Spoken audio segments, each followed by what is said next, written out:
Oi pessoal, na aula de hoje nós vamos tratar da questão da prova no processo civil. Vamos falar da teoria geral das provas e depois dos meios de prova especificamente ditos. Quando eu falo em teoria geral da prova, eu tenho que abordar determinados aspectos que são fundamentais para que eu compreenda o tema. Primeiramente, o que é a prova? Na verdade, a prova é o elemento essencial para a convicção do juiz no sentido lato, do julgador, para que ele venha a decidir com base naquilo que lhe é apresentado. Bom, mas agora eu tenho que entender então o que é o objeto da prova. Na verdade, o objeto da prova são os fatos. Mas o direito também será objeto da prova, ainda que com menos frequência. É o que diz o artigo 337. Se for direito estrangeiro, municipal, aí estadual, aí sim, caso o juiz peça, vai haver a necessidade da prova então do direito. Mas a regra é que os fatos é que devem ser provados, porque em tese o juiz, ele deveria então saber o direito. É claro que esses direitos assim, digamos, localizados, regionais, então eu direi para ele caso ele não venha sabê-lo. Naturalmente que na vida real, como eu digo, na prática forense, eu tenho uma situação hoje muito diversa. Por quê? Porque nós temos uma grande, digamos, gama de legislação e cada dia surge uma lei, mais atualização de leis, entendimentos jurisprudenciais. Então, hoje, eu não posso pensar que eu só devo dizer para o juiz o direito estadual, ou estrangeiro, ou municipal. Eu tenho que ver que eu tenho que dizer mais do que esse direito. Por quê? Porque é difícil que o juiz venha se atualizar completamente em matéria de legislação. Então, é importante que nessa prática forense eu também venha e diga aponte jurisprudência, aponte também a doutrina, aponte legislação. Por quê? Porque o juiz ele precisa ter toda a cognição da matéria jurídica. Agora, pelo CPC, então, em tese, o direito só em casos excepcionais é que é objeto de prova. E os fatos? Os fatos, em regra, são sempre objeto de prova. Por que em regra? Porque tem fatos que dispensam prova. Que fatos são esses que dispensam prova? Na verdade, os fatos que dispensam prova são os fatos notórios, os fatos incontroversos, confessados, aqueles que gozam, que militam a favor de si uma presunção de veracidade. Então, esses fatos, eles não precisam estar provados. Vamos analisar agora os incisos do artigo 334 do CPC. Começamos pelo inciso 1. Código de Processo Civil, artigo 334. Não dependem de prova os fatos. Inciso 1º, notórios. Bom, o inciso 1, ele trata do fato notório como aquele fato que dispensa a produção de prova. Mas o que é um fato notório? Bom, um fato notório é aquele que é conhecido da comunidade onde o processo tramita. Não precisa que ele seja de conhecimento mundial, que seja de conhecimento nacional. Basta que ele seja de conhecimento daquela comunidade onde o processo tramita. Se ele for notório, então, ele vai dispensar a prova. Vamos agora para o inciso 2 do artigo 334. Inciso 2º. Afirmados por uma parte e confessados pela parte contrária. O inciso 2 ele fala do quê? Fala dos fatos confessados. Fato confessado é aquele fato que a pessoa admite que, em tese, vem contrário àquilo que podia lhe beneficiar no processo. Então, no momento que há a confissão, este fato ele vai acabar dispensando a prova. Vamos agora à análise do inciso 3. Inciso 3º. Admitidos no processo como incontroversos. O inciso 3, ele fala do fato incontroverso. O que é o fato incontroverso? É aquele que deixou de ser impugnado.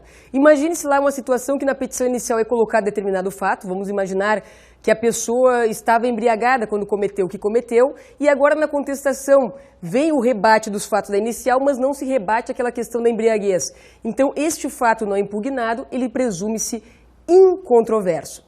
Passaremos à análise agora do inciso 4. Inciso 4º. Em cujo favor milita a presunção legal de existência ou de veracidade. O inciso 4 trata da presunção de veracidade. Bom, nós temos no nosso sistema a presunção iure et iure e iuris tantum. Começaremos a tratar da iuris tantum. A presunção iuris tantum, ela diz o quê? Diz que o fato presume-se verdadeiro até que se prove o contrário. Então a iuris tantum, ela admite prova em contrário. E a iure et iure não admite prova em contrário. O que nós temos hoje como iuris tantum? Nós temos a maioria das provas como iuris tantum. Imagine o seguinte, uma certidão de um oficial de justiça, onde ele diz que a pessoa estava se ocultando. Este oficial de justiça, por ter fé pública, então, aquela declaração dele gozará, então, de presunção de veracidade. Mas iuris tantum, podendo a parte provar o contrário do que está ali. E exemplo de iure et iure. O exame de DNA seria um exemplo de presunção iure et iure, ou seja, não cabe prova em contrário. Ainda que hoje em dia a gente verifique o quê? A tentativa da prova em contrário em relação lá, né, digamos, a seriedade do laboratório que o faz. Mas seria o exemplo mais próximo aí de uma prova iure et iure. Vamos tratar agora da questão do ônus da prova. Mas antes, o que é um ônus? O ônus é um encargo, mas este é um encargo que a parte deve fazer para si mesma, é diferente do dever de provar. O dever de provar, na verdade, é uma obrigação que eu tenho, mas para com a parte contrária. Bom, e existe essa diferença no processo? Sim, existe. Nos juizados especiais federais, por exemplo, a Fazenda Pública ela tem o dever de provar, ou seja, ela tem o dever de apresentar provas para a outra parte. Já no ônus da prova, eu provo para mim, para me beneficiar. Então, a situação é diferente entre ônus e dever. Bom, mas e como é que funciona, como é que é distribuído o ônus de provar no Código de Processo Civil? O artigo 333 do CPC é que estabelece, então, quem deve provar o quê. Começamos com a análise do inciso 1. Código de Processo Civil, artigo 333. O ônus da prova incumbe. Inciso 1º. Ao autor quanto ao fato constitutivo do seu direito. O inciso 1 diz que, na verdade, o autor tem o ônus de provar o fato constitutivo do seu direito. Então, vamos imaginar o seguinte, o autor diz que o réu lhe deve um cheque. Então, ele tem o dever de provar, através da apresentação do cheque, que essa pessoa lhe deve. Porque, vejam, se ele não provar e o réu não provar, então, os fatos que o réu tem que provar, a decisão será pela improcedência da ação. Por quê? Porque primeiro o autor tem que provar, para que depois, então, o réu tenha o ônus de provar em virtude do fato constitutivo provado pelo autor. Passaremos agora, então, ao ônus do réu. Inciso 2º. Ao réu quanto à existência de fato impeditivo, modificativo ou extintivo do direito do autor. Este inciso, na verdade, ele diz que o réu tem que provar os fatos extintivos, impeditivos ou modificativos do direito do autor. Então, agora, entendendo cada um desses ônus, o que é o fato extintivo? O fato extintivo é quando o réu prova determinado fato e este fato provado jamais, possibilitará ao autor de novo incomodá-lo pela mesma razão. Então, imagine aquela mesma situação do cheque. Agora vem, então, o executado ou réu, depende se esse cheque está prescrito ou não, e apresenta um recibo de quitação total. Gerou o quê? Gerou a prova de um fato, então, que vai extinguir o direito do autor em relação àquele crédito. Agora, o que vem a ser o fato impeditivo? Esse sim é um conceito mais complicado, porque muitas vezes a gente pensa que ele é o extintivo. O impeditivo é aquele que impossibilita desde já que o autor venha a exigir o seu direito. Vamos continuar com a situação do cheque, a mesma situação. Seria o caso, por exemplo, no caso de uma execução e o executário dizer o quê? O cheque está prescrito. Veja, ele impede que ele desde já o cobre em relação àquela dívida. Mas ele não impede que ele o cobre para sempre aquela dívida. Por quê? Porque aquele exequente poderá ser autor de uma ação monitória e vir a cobrá-lo novamente. Então o impeditivo é aquele fato que o réu alega que desde já tranca, vamos colocar assim, a possibilidade do autor cobrá-lo desde já, mas não extingue o seu direito de cobrança. Ou ainda podemos imaginar a situação de um contrato em que a pessoa venha executar o contrato não realizado. Bom, tem que ver o seguinte, um fato impeditivo, houve o pagamento do contrato? Se ainda não houve, então é um fato impeditivo. Por quê? Porque depois do momento que haja esse pagamento, então poderá novamente sofrer essa demanda em virtude do inadimplemento do contrato. E o fato modificativo? Bom, o modificativo, na verdade, eu posso entender como tudo aquilo que é parcial. Imagine se ainda aquele mesmo exemplo do cheque. Imagina que ele venha me cobrar e apresente o quê? Algum recibo de pagamento parcial. Então, eu modifico o fato do autor, mas eu não venho a extinguir, nem muito menos a impedir que ele então me cobre naquela ação. Então este é o ônus do réu, tendo em vista, é claro, que primeiramente quem tem o dever de provar é o autor, porque se o autor não provar o fato constitutivo, o réu então não precisará provar o impeditivo, o extintivo ou modificativo do direito do autor. Mas sempre isto? Não, porque nós temos no processo a questão da inversão do ônus da prova. Bom, como é que é a inversão do ônus da prova? Esta inversão, na verdade, ela pode, em regra, ser pactuada pelas partes. Em regra. Por quê? Porque existem situações em que a legislação ela proíbe, aliás, a inversão do ônus da prova. Mas quando que ela proíbe a inversão do ônus da prova? A proibição da inversão do ônus da prova está no parágrafo único, incisos 1 e 2 do artigo 333. Vamos ouvi-los. Parágrafo único. É nula a convenção que distribui de maneira diversa o ônus da prova quando: inciso 1º, recair sobre direito indisponível da parte. Inciso 2º, tornar excessivamente difícil a uma parte o exercício do direito. Muito bem, é proibida então a inversão do ônus da prova quando eu falar de direitos indisponíveis. Que direitos são esses? São aqueles direitos que tratam da personalidade da pessoa, do seu estado, da sua capacidade. Então é proibido pactuar a inversão do ônus da prova. Ainda, quando esta inversão se tornar excessiva para uma parte em favor da outra. Aí também é proibida a inversão do ônus da prova. Agora nós também temos uma outra situação, onde o ônus da prova, na verdade, ele deve acontecer com a sua inversão. É o caso, por exemplo, do Código de Defesa do Consumidor, onde a regra é que haja a inversão do ônus da prova. Então, o consumidor, ele alega determinado fato e compete a quem? Compete lá ao fornecedor provar, então, o fato impeditivo, extintivo ou modificativo do direito do autor, primeiro, antes que ele prove seu fato constitutivo. Então, imagine o seguinte, que eu diga que eu comi um determinado bolo, que já aconteceu uma situação assim, tem um processo assim, e neste bolo tinha um alfinete dentro. Então eu digo que estava esse alfinete dentro do bolo. E aí, basta para o consumidor dizer isto. Caberá à empresa que forneceu este bolo com alfinete dentro, ou não, provar que aquele alfinete não estava dentro do bolo. Por quê? Porque aqui ocorre a inversão do ônus da prova. Também na Justiça do Trabalho a gente verifica cada dia mais essa tendência da inversão do ônus da prova. Então, por exemplo, a questão lá do ponto, né, do empregado. Ele simplesmente diz que trabalhou lá, digamos, 300 horas extras. E aí que incumbe, então, ao empregador provar que ele não trabalhou essas 300 horas extras. De novo, ocorrendo o quê? A inversão do ônus da prova.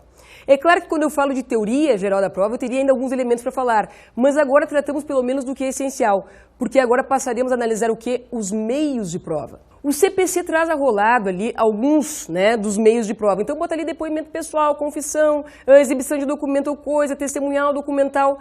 Esses meios de provas, né, arrolados no CPC, na verdade, este rol, ele não é um rol taxativo, ele é exemplificativo. O interessante é saber o seguinte, se essas outras provas que venham a extrapolar as que ali estão previstas, se elas são, na verdade, lícitas. Porque a prova ilícita não é permitida no nosso, né, regimento. Então, imagine-se o seguinte, a questão da prova emprestada. A prova emprestada ela não está no CPC. É aquela prova, por exemplo, que eu busco num outro processo. Eu estou agora, digamos, demandando no cível uma indenização, mas existe um processo penal, onde lá no processo penal existe uma confissão daquela pessoa contra a qual eu demando. Eu posso pegar essa prova emprestada. Não é uma prova que esteja no rol do CPC, mas é uma prova possível, então, de produzir, porque ela não é uma prova ilícita. Agora, cuidado com essa questão da prova ilícita. Hoje em dia a gente tem uma tendência a pensar, mas tudo é ilícito. Eu tenho que ver, na verdade, o entendimento jurisprudencial. Por exemplo, o STJ entende que uma gravação telefônica, eu quero gravar um adultério. Se aquele telefone pertence ao cônjuge que está, né, traindo, então isso é uma prova ilícita. Agora, se o telefone pertence ao traído e o traidor está conversando com aquele, né, com seu amante ou a amante, então aí já não é uma prova ilícita. Por quê? Porque o cônjuge traidor podia imaginar que se aquele telefone é do outro, ele poderia então estar gravando. Então essa questão da prova ilícita, gente, tem que se levar muito em conta o caso concreto e mais, perceber o entendimento jurisprudencial. Porque no momento que eu tenho um princípio da proporcionalidade, tudo vai ser ponderado para ver se essa prova é ou não é ilícita e se ela sendo ilícita, ela não deve ser considerada em virtude, né, da situação posta ao julgador. Então, muito cuidado com essa questão de definições do que venha a ser uma prova ilícita. Vamos tratar agora do primeiro meio de prova, vamos tratar do depoimento pessoal. Quando eles dizem depoimento pessoal, dentro disso eu tenho mais do que um meio de prova, eu tenho dois, porque eu tenho o depoimento pessoal e o interrogatório, que são institutos diferentes. O artigo 342, na verdade, ele fala do interrogatório, e o 343 é que fala do depoimento pessoal. Vamos ouvir então o artigo 342 do CPC. Código de Processo Civil, artigo 342. O juiz pode, de ofício, em qualquer estado do processo, determinar o comparecimento pessoal das partes a fim de interrogá-las sobre os fatos da causa. Muito bem. O artigo 342 ele diz o quê? Ele diz que o juiz, sentindo necessidade de esclarecer determinado fato para se convencer no processo, poderá a qualquer momento intimar as partes para que elas venham então esclarecê-lo. Agora vamos ouvir o artigo 343 do CPC. Código de Processo Civil, artigo 343. Quando o juiz não o determinar de ofício, compete a cada parte requerer o depoimento pessoal da outra, a fim de interrogá-la na audiência de instrução e julgamento. O 343 ele fala do quê? Fala da questão de uma parte pedir que a outra venha a juízo para prestar o depoimento e a partir daí, então, tentar obter a confissão. Bom, então como é que eu faço a diferenciação desses dois institutos? Eu penso assim, ó, no interrogatório, quem pede? O juiz. No depoimento pessoal, quem pede? As partes. O autor pede do réu e o réu pede do autor. A questão do para quê? No depoimento pessoal é justamente para obter a confissão. Provocada ou espontânea. Essa, na verdade, é a intenção do depoimento pessoal. E no caso do interrogatório, qual é a intenção do juiz? Na verdade, no interrogatório, o juiz não quer confissão. O que ele quer é esclarecimentos sobre os fatos, sobre tudo que foi arrolado ali. Agora, nada impede que no interrogatório venha a ocorrer a confissão. Se ocorrer, ela será considerada como tal, mas não é o objetivo do interrogatório. Qual é o momento para diferenciar um e outro? O interrogatório ele pode ser solicitado a qualquer momento, portanto, pode ser produzido a qualquer momento. E o depoimento pessoal? Bom, o depoimento pessoal ele só será produzido na audiência de instrução e julgamento. Então aqui, apesar do título ser depoimento pessoal, eu tenho dentro disso dois meios de prova, o depoimento pessoal e o interrogatório. Vamos falar agora, na verdade, da questão da confissão. Primeiramente, a gente tem que entender a confissão, tirando aquela ideia que nós temos de filme americano, confessou, então o seguinte, perdeu no processo. Gente, a confissão, muitas vezes, ela é feita justamente para favorecer o confitente. Então, vamos entender a confissão dentro do nosso sistema, tirando aquela ideia, digamos, bonita de filme americano. O que é a confissão? Na verdade, a confissão é quando o confitente, ele aceita, ele diz que é verdade, fato que vem a depor contra aquilo que poderia lhe ser benéfico no processo. Muito bem, então ele vai confessar a respeito de fatos. E essa confissão não significa exatamente que ele venha a perder. Agora, a atenção é em diferenciar confissão e reconhecimento jurídico do pedido. O reconhecimento jurídico do pedido, ele sim, ele vai levar então à extinção do processo, prejudicando quem? O réu. Por quê? Porque ele reconhece que tudo aquilo que o autor diz é verdade. E mais, reconhece que além dessa verdade há uma tutela jurídica para aquilo que ele pede. Vamos fazer essa diferença através do seguinte caso. Vamos pensar numa situação de assédio sexual, tá? Que alguém alega ser assédio sexual. Imagine que determinado professor chega na sala dos professores e então passa a, digamos, usando um termo, conhecido, passe a cantar o outro, vamos jantar comigo, aquela história toda, o outro se nega, ele continua insistindo, e mais tarde esse, que sofreu essa espécie de assédio, ele demanda contra o outro professor dizendo que, olha, na verdade eu me senti assediado, eu quero indenização por assédio sexual. Muito bem, este que supostamente assediou vai a juízo e diz, olha, é verdade, naquele dia eu estava carente, etc e tal, realmente eu o convidei para ir jantar comigo, enfim, explica toda a situação. E ele chega e diz, entretanto, eu não reconheço que eu devo indenizá-lo por um motivo. Não existe relação de hierarquia entre nós. Ora, se não existe hierarquia, não existe, então, assédio sexual. Porque a hierarquia é pressuposto para que configure este tipo, de situação. Agora, o contrário seria se o professor chegasse em sala de aula e dissesse para uma determinada aluna, vamos sair comigo, passasse ali a insistir com ela, e ela demandasse contra ele. Muito bem, ele chega em juízo e diz, é verdade, naquele dia eu não estava bem, passei então a convidá-la para sair comigo insistentemente, e mais, eu até disse que no dia seguinte seria a prova, e isso realmente acabou então por, digamos, coagi-la a essa situação. Vejam, como há uma hierarquia entre professor e aluno no sentido de que o professor pode prejudicar o aluno, então isso configura assédio sexual. Então, no primeiro caso, seria uma mera confissão. Já no segundo caso, é o reconhecimento jurídico do pedido, porque ele admite que esta é a previsão do ordenamento, a hierarquia que leva ao assédio. Mas no primeiro caso, ele simplesmente admite os fatos. Realmente, eu passei a cantá-lo porque estava lá desesperado, etc. e tal. Mas não admite o direito que tutelaria essa situação. Então, são institutos diferentes que nós não podemos confundi-los. Vamos tratar agora da exibição de documento ou coisa que é considerado também pelo CPC meio de prova. Por que pelo CPC só? Porque a doutrina vem dizendo o seguinte, que a exibição de documento ou coisa não é um meio de prova, e sim um meio para obter o meio de prova. Por quê? Porque o documento ou a coisa a serem exibidos é que serão este meio de prova. A exibição de documento ou coisa deve ser vista sob dois ângulos. Primeiro, contra a parte e depois contra terceiro. Então, aqui não vamos pensar parte autor ou réu. Aqui nós vamos pensar em parte requerente da exibição de documento ou coisa e parte requerida do documento ou coisa. Qual é a diferença entre um e o outro? Quando há, na verdade, este pedido de exibição de documento ou coisa contra a outra parte, caso não venha a ser exibido este documento ou coisa, haverá a presunção de veracidade daquilo que o requerente diz que haveria, então, neste documento ou coisa. Então, aqui, quando for contra a parte, a consequência será a presunção de veracidade. Entretanto, quando for contra terceiro, não poderá haver esta presunção de veracidade. Por quê? Porque o terceiro não vai ser a parte. Portanto, não seria justo, né, atribuir ao requerido, que não teria nada a ver com isto, aquela possibilidade, então, da presunção da veracidade. Então, o que acontece quando, em relação ao terceiro, se ele não vem a exibir o documento ou coisa? Bom, na verdade, ele vai haver busca e apreensão, vai haver, inclusive, casos de multa para cada dia que ele não venha a apresentar o documento ou coisa, e até mesmo a prisão. Prisão pelo quê? Pela desobediência da ordem judicial. Então, a diferença entre, né, as consequências entre parte e terceiro é muito grande. Agora, aqui vem um detalhe bem importante. A intervenção de terceiros, quem ingressa no processo por ela é considerado como parte, exceto um, que é o assistente simples. Então, o assistente simples, se ele não exibir o documento ou coisa, isso não levará à presunção da veracidade do que estaria contido nesse documento ou coisa. Por quê? Porque ele não é parte, e sim coadjuvante.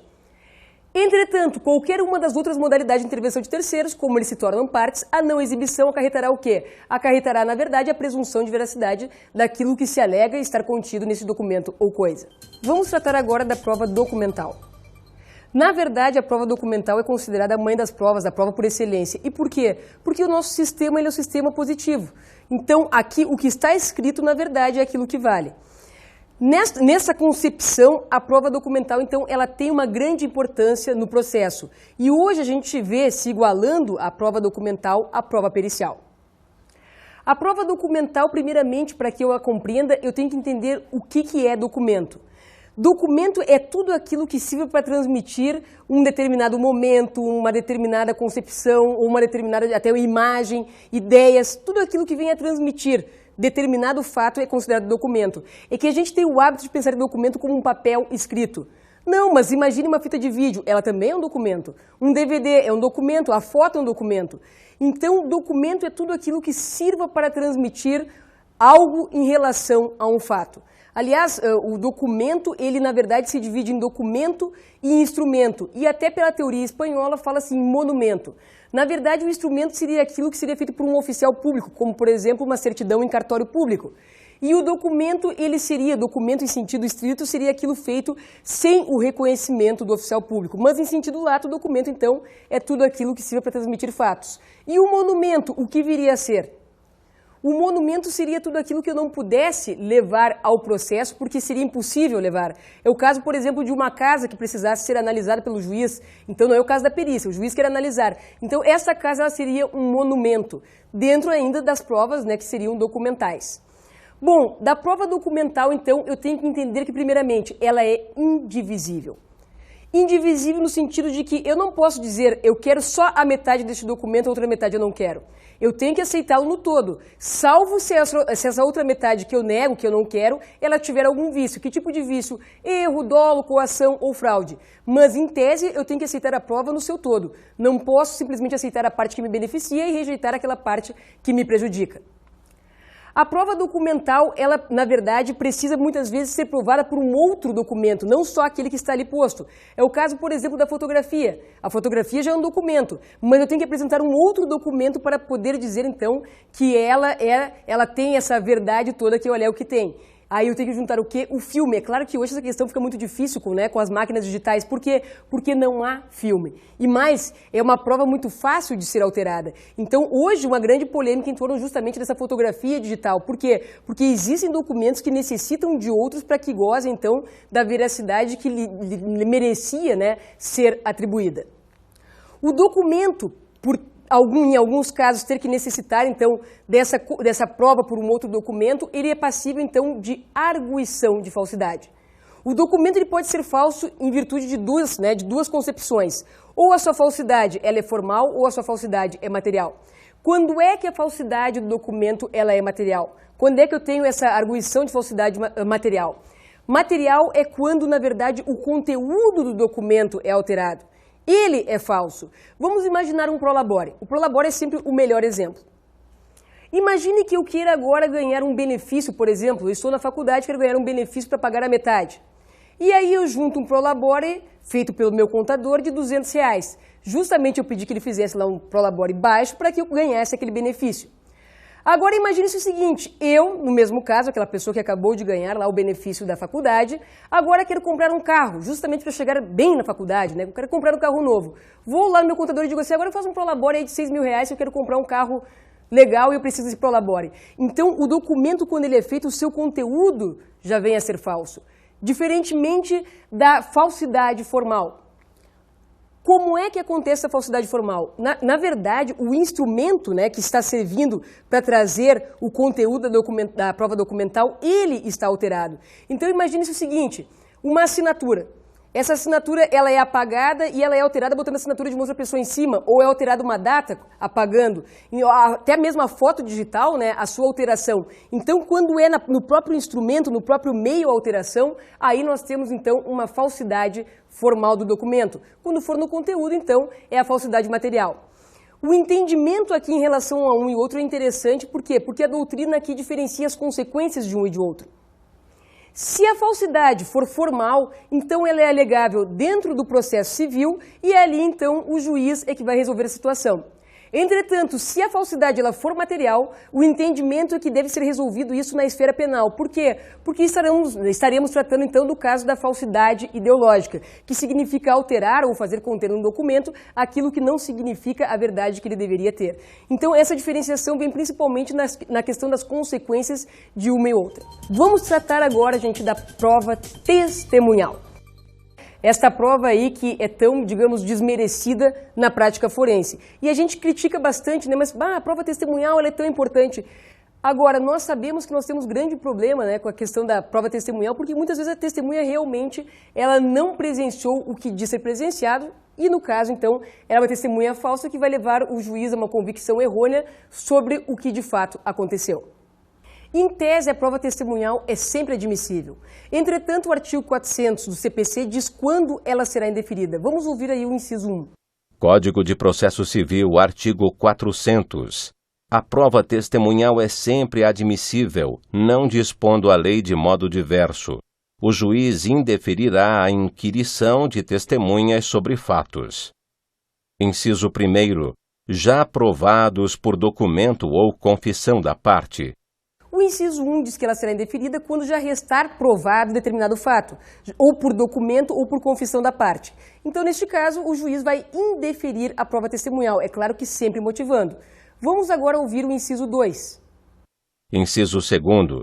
Que só por documento ou por exame pericial puderem ser provados. O inciso 2 reflete muito bem esse desmerecimento que sofre a prova testemunhal. Por quê?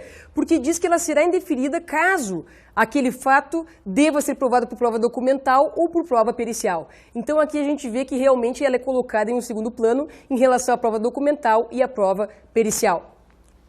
Ainda, não são só nesses casos que a prova pericial é inadmitida. Existe ainda o caso do contrato acima de 10 salários mínimos. Neste caso aqui, não que ela seja assim totalmente inadmitida, mas não é possível nesse tipo de contrato, acima de 10 salários mínimos, provar com prova meramente testemunhal. Eu preciso de outros meios de prova, de algumas coisas mais para corroborar, então, para que eu possa produzir somente a prova testemunhal. Eu preciso, por exemplo, de um início de prova. Imagine-se o seguinte, para entender bem essa situação aqui. Eu contratei com um advogado, e esse contrato que eu fiz com ele é acima de 10 salários mínimos. Só que ali não foi estabelecido o valor. E agora, então, o advogado diz que eu devo, digamos, 200 mil reais e eu digo que é 50 mil reais. Bom, ele então passa a me demandar. E já existe esse início, então, de prova escrita. Eu posso apresentar uma testemunha que estava no escritório naquele momento de que eu devo, na verdade, 50 mil reais, que foi o que eu pactuei com ele. Mas a prova meramente testemunhal para este caso aqui, então, não valeria. Por quê? Porque é um contrato acima de 10 salários mínimos.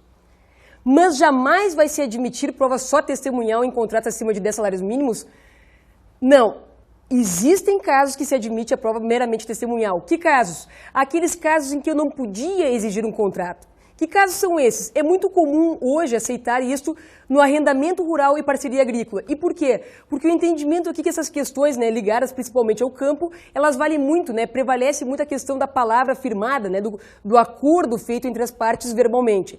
Então, aqui é um caso que dispensaria essa prova, dispensaria essa possibilidade de ter prova testemunhal somente indeferida. Poderia, então, produzir só com a prova testemunhal. Ainda, aqueles casos em que moralmente eu não poderia exigir um contrato, é o caso de quando eu empresto dinheiro a um irmão ou pai e mãe. Eu não poderia exigir dessas pessoas um contrato assinado. É claro que tem gente que exige. Mas a regra seria, então, digamos, a regra social, tanto que é o que está no CPC, diz que não seria fácil para essa pessoa, digamos, pactuar por escrito, então, com este parente, esse irmão, esse pai e mãe. Bom, neste caso aqui também eu posso provar este contrato acima de 10 salários mínimos só com prova testemunhal. Vamos tratar agora da escusa de depor. É possível eu, então, como testemunha, me negar a depor sobre determinados fatos? Sim, o CPC permite. A regra é que, comparecendo em juízo, a pessoa venha a colaborar com o judiciário e dizer tudo o que sabe. Mas existem casos em que a pessoa pode se excusar a depor sobre determinados fatos. Que casos são esses? São os casos de sigilo profissional, por exemplo. É o caso de um advogado que vai ser testemunha em juízo. Ele não tem o dever de prestar o seu testemunho contra alguém que seja seu cliente ou que tenha sido seu cliente. Ainda, eu posso me excusar de depor como testemunha em relação àqueles fatos que venham acarretar o quê? Algum dano à minha moral ou à moral das pessoas próximas de mim ou à honra. Então, aqueles fatos que, na verdade, venham trazer alguma consequência a mim ou aos meus próximos, no sentido moral ou no sentido da minha honra, o que quer que seja, também eu posso, então, me excusar de depor sobre eles. Vamos ver agora quem não pode, então, ser testemunha. Nós temos 3 categorias de pessoas que não podem ser testemunhas. Primeiro, os incapazes. Aí nós temos ali as pessoas que têm algum problema, uma deficiência mental, nós temos aqueles que são os menores de idade, e nós temos também ainda, como aqueles que não podem depor, os impedidos e os suspeitos. Os impedidos seriam aqueles que estariam relacionados com o objeto do processo, e os suspeitos seriam aqueles vinculados, então, às partes. Essas pessoas não podem depor, por quê? Porque elas terão algum vínculo que levará a elas, possibilidade de um testemunho falso. Agora, jamais poderão ser testemunhas? Em tese, jamais poderão ser testemunhas, mas poderão ser informantes. Todas elas não. Somente os impedidos e suspeitos podem ser informantes. E os incapazes, em tese, jamais serviriam sequer como informantes. Ainda que na prática forense a gente veja muitas e muitas vezes os incapazes servindo, como testemunhas na condição de informantes para o juiz. Bom, e o informante, ele vai ter este mesmo peso da prova testemunhal? Na verdade, o CPC diz que o juiz vai avaliar o que diz este informante e com base nesta avaliação é que ele vai atribuir o que ele achar, digamos, o conceito que ele achar interessante em relação a essa prova do informante. Então, aqui vai depender do quê? Do critério subjetivo do juiz, de como ele vai avaliar este informante. Sendo possível, inclusive, que ele venha avaliar aquilo que foi prestado pelo informante como aquilo que ele avaliaria como conceito prestado por uma testemunha. Aqui fica ao arbítrio do meu juiz decidir, então, qual valor ele dará ao informante, que só poderá ser o impedido e o suspeito.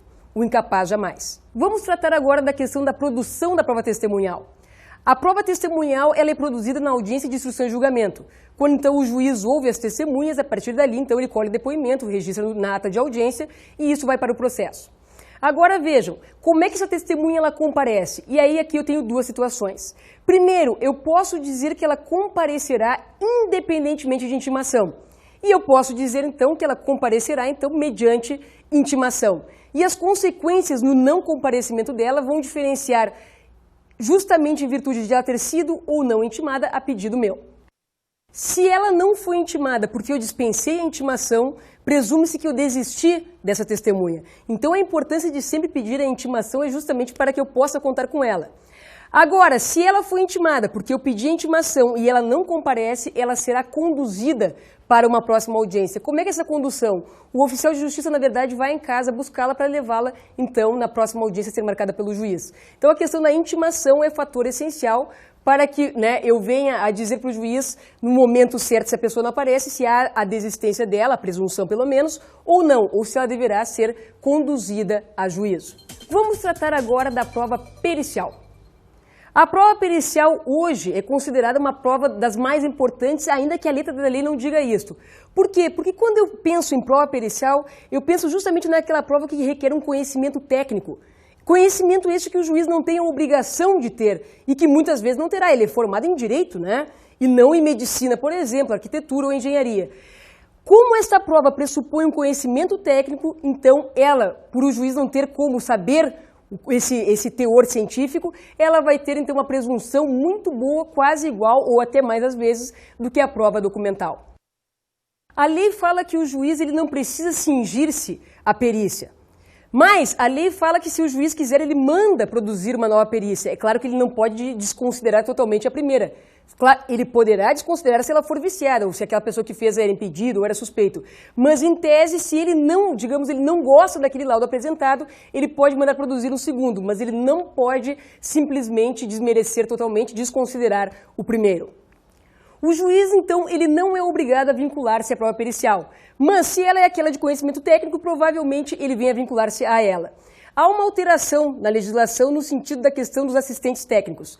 A lei é muito engraçada quando fala as partes apresentarão os seus assistentes técnicos, os assistentes técnicos apresentarão o seu laudo complementar. Na verdade, a questão do assistente técnico ela não é um dever da parte. Por quê? Porque muitas vezes ela não terá como bancar esse assistente técnico. Por quê? Porque é alguém que é pago pela parte para que venha acompanhar o perito e fazer, então, um parecer, um laudo complementar em relação lá àquele do perito. É um meio muito caro que a parte tem que dispor. Então, quando eles falam em assistente técnico, já que eles falam com muitas, é muito comum dizer que vai apresentar, saibam, não é necessário, não é obrigatório que eu apresente, até porque muitas vezes não se tem condições de apresentar aí esse assistente técnico.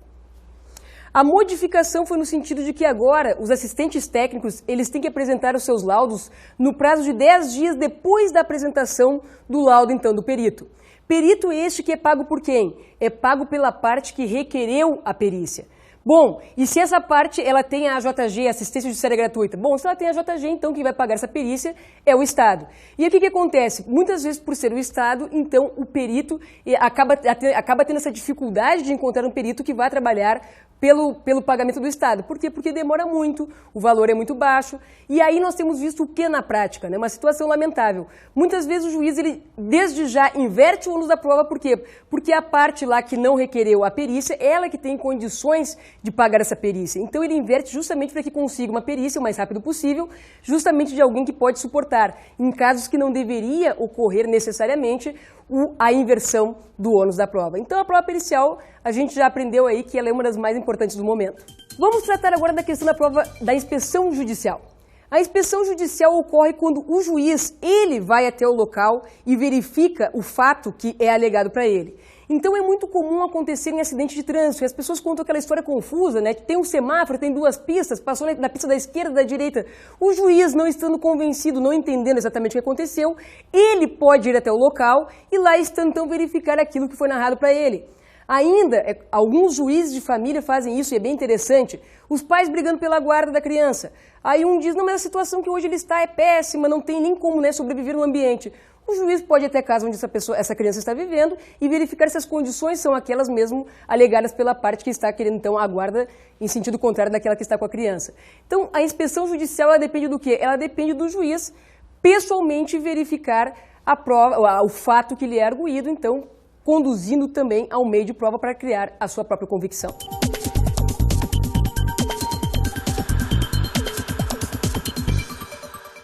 A dica de estudo é a leitura dos artigos que se relacionam à matéria hoje estudada. Por quê? Porque nos artigos ligados às provas nós temos muitos e muitos detalhes, datas, prazos. Então a dica mesmo é que vocês leiam o CPC nos artigos correspondentes.